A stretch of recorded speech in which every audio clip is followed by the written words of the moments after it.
একজনের নাম বলবো, আপনাদের বলতে হবে কোন সূরায় আছে, না কত নাম্বার সূরায় আছে, এটা টেস্ট করি আর কি। লোকমান কত নাম্বার সূরায় আছে বলেন?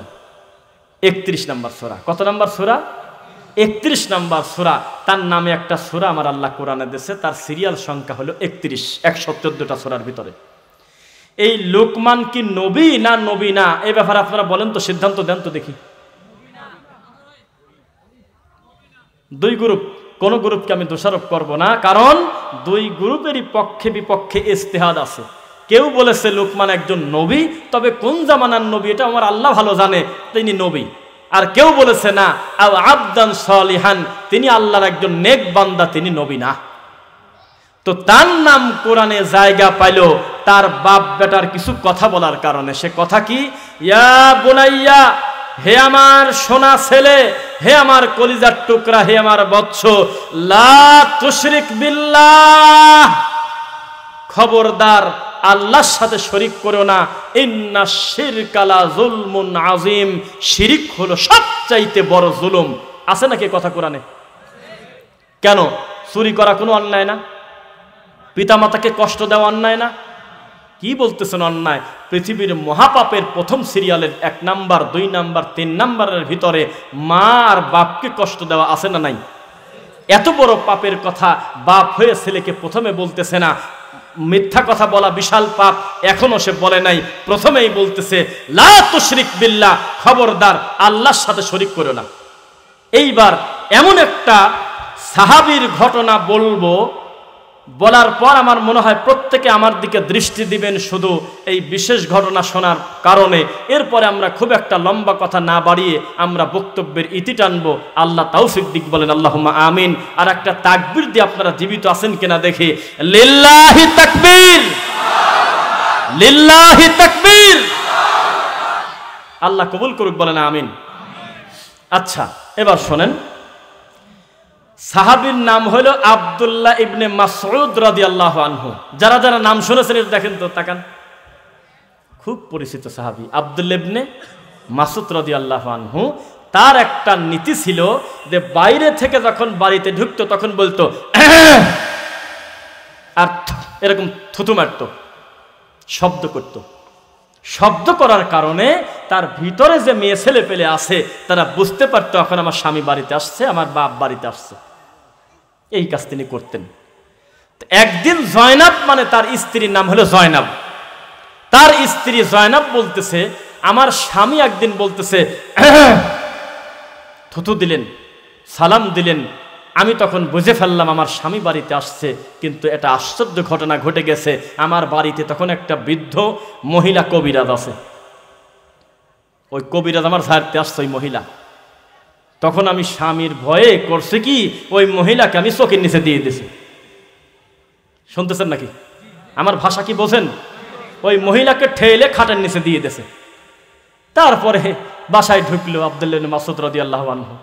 তিনি দেখেন, আমার এই ঘটনা থেকে একটা শিক্ষা, এই যে আমি হাদিসটা বলতেছি, প্রত্যেকটা লোক আমার দিকে কত আগ্রহ নিয়ে হাসি মুখে তাকায় আছেন। বেদাতি হুজুররা কি এই দৃশ্যটা দেখে না? এ মিথ্যা কথা বলার দরকারটা কি? হাদিসে সাহাবীদের ঘটনা, কোরআনে যে ঘটনা আছে, এগুলো যদি বর্ণনা করতো, এগুলোতে টেস্ট নাই। এগুলো না বলে বলতেছে আব্দুল কাদের জিলানীর বাপ বড়ই খাইছে, নবীর পথে বুড়ি কাটা দেশে, সাপ মুরিদ হলো আব্দুল কাদের জিলানীর, তারপরে হলে বদনা দিয়ে বাঘ মারল অমক। এই মিথ্যা কথা বলে বলে এই মানুষের ধর্ম বিকৃত করতেছে কিনা বলেন? তো জয়নাব করলেন কি, খাটের ভিতরে ধাক্কা দিয়ে মহিলাকে ভিতরে দিয়ে দেশে, আপনি থাকেন, কথা বলেন না। তখন স্বামী ভিতরে আসছে, কথাবার্তা বলে একটা পর্যায়ে যখন বুঝলেন যে এই বাড়িতে একটা মহিলা আছে আর সেই মহিলা আসছে আমার স্ত্রীকে ঝাড়ার জন্য, তো তখন বুঝলো কিভাবে? দেখে যে কথা বলতে বলতে হঠাৎ করে দেখে তার স্ত্রী জয়নাবের গলার সাথে একটা সুতা কি আছে, তাবিজ কিন্তু বলে নেই, অষ্টাধাতুর আংটির কথা না, বালা তো বহু দূরের কথা, গাছ তো বহু দূরের কথা, একটা সুতা বাঁধা।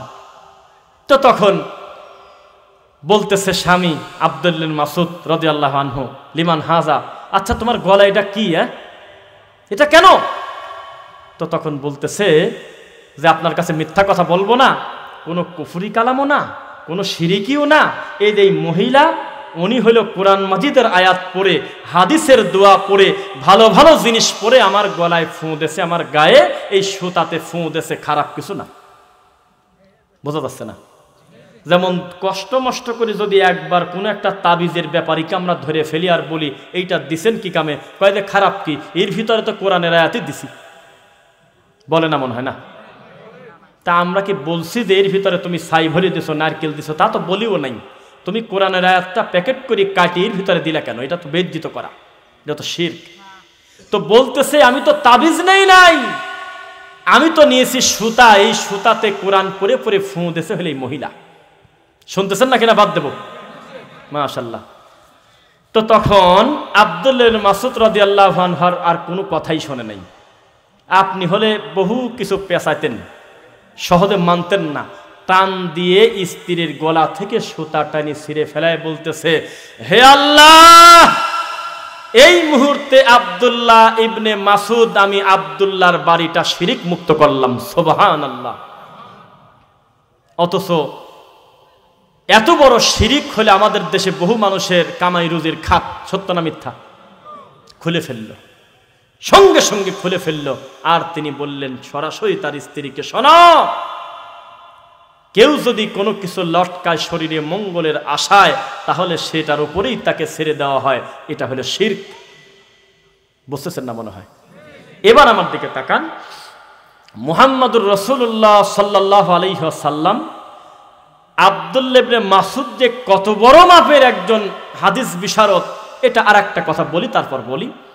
তখন তার স্ত্রী জয়নাব বলতেছে, আচ্ছা বুঝলাম আপনি ছিঁড়ে ফেললেন, এটা খারাপ, তবে আর একটা বিষয় কি বুঝবো, উপকারও তো পাই।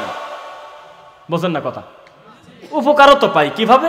বলে যে আমি একটা ইহুদির কাছে চোখ ঝাড়াতে যেতাম, উনি আমার চোখে ফুঁ দিত আর চোখে চুলকানি কমে দিত। হাদিস কিন্তু আল্লাহর কসম, সহি হাদিস, সহি মুসলিমের হাদিস।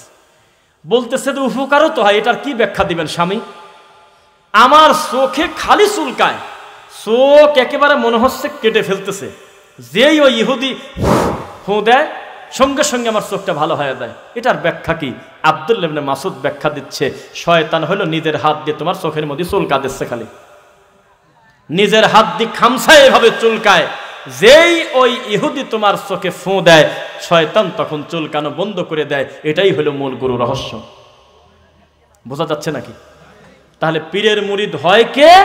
অসুস্থ রোগী, যে সে মানসিক বিকৃত মস্তিষ্ক যার, পীরের মুরিদ হয় সে। সুস্থ হলে যেত না, নজরবন্দি করতে পারতো না, তার সামনে থাকতো 99টা মানুষ হত্যাকারী, যদি পীর ছাড়া ক্ষমা পায় আল্লাহর কাছে কান্না করে, আমি পাবো না কেন? ছাই হয়ে গেছে মানুষ পুড়ে, এই লোক যদি আল্লাহকে ভয় করে ক্ষমা পায়, আমি পাবো না কেন? জুতার ফিতা যদি আল্লাহর কাছে চাইতে লজ্জা না করে, তা আমি আমার পাপের ক্ষমা আমি আল্লাহর কাছে চাবো না কেন? এটা সে ভাবতো, কিন্তু ভাবে না, কারণ তার লজ্জা নাই।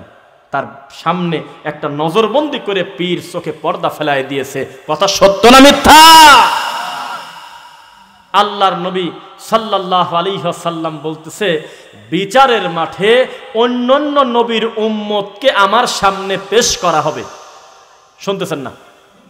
অন্যান্য নবী যাদেরকে আমি আসার আগের ঘটনা, ঈসা নবী পর্যন্ত, আদম থেকে, তাদেরকে পেশ করা হবে উম্মত সহ।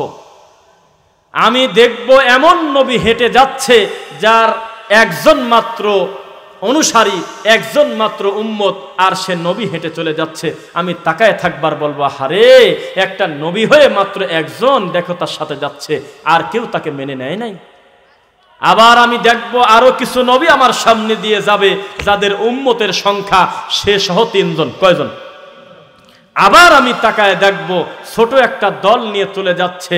হঠাৎ করে আমি আরেকটা জিনিস দেখে আশ্চর্য হব, একটা নবী হেঁটে যাচ্ছে, একটা রানিং নবী ছিল এক সময়, এই নবী চলে যাচ্ছে, তার সাথে কোনো অনুসারী নেই, অথচ শত শত বছর কালেমার দাওয়াত দিয়েছে। মিথ্যা না সত্য বলতেছি? হঠাৎ করে আমি দেখব আমার দিকে ধেয়ে বিশাল আকৃতির একটা গ্রুপ আসতেছে। আরে বাবা, বিশাল, তাকায়ে শেষ দেখা যায় না। আমি তখন আশঙ্কা করব, এটা মনে হয় উম্মতে মুহাম্মাদি সাল্লাল্লাহু আলাইহি সাল্লাম, এটা মনে হয় আমার উম্মত।